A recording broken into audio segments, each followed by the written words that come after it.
জয়গুরু সৎসঙ্গ পাঠশালায় আপনাদের সকলকে আন্তরিক স্বাগতম।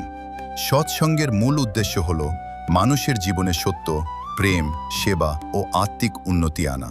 শ্রী শ্রী ঠাকুর অনুকূলচন্দ্র মানুষের জীবনে ধর্মকে সহজভাবে উপলব্ধি করার পথ দেখিয়েছেন। এই চ্যানেলে আমরা নিয়মিত শুনব সৎসঙ্গ গ্রন্থের পাঠ, আধ্যাত্মিক বাণী, জীবনকে সুন্দর ও শান্তিময় করার শিক্ষা। আপনারা যদি সৎসঙ্গের এই আধ্যাত্মিক পাঠ শুনতে চান তাহলে আমাদের চ্যানেলটি সাবস্ক্রাইব করুন। ভালো লাগলে লাইক এবং শেয়ার করতে ভুলবেন না। আসুন সবাই মিলে সৎসঙ্গের আলো ছড়িয়ে দিই। জয় গুরু। জয় গুরু।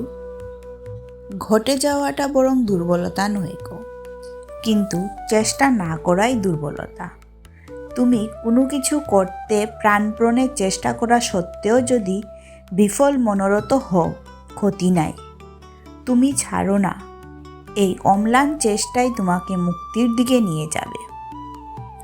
মৈত্রেয়ী দে আলোচনা করার নির্দেশ পেলেন। তিনি বাণীটি পুনরায় দ্রুত পাঠ করলেন। তা শুনে শ্রী শ্রী পিতৃদেব বললেন, এত হুটোপুটি করে পড়ছিস কেন? একেবারে মেশিন চালিয়ে দিচ্ছিস? মৈত্রেয়ী দি এবার ধীরে ধীরে পাঠ করলেন ও বললেন, নিষ্ঠা সহকারে যদি আমি কোনো কাজ করি, ছেড়ে না দেই, নিষ্ঠার সঙ্গে লেগে থাকি, তাহলে একদিন না একদিন ফল পাবই।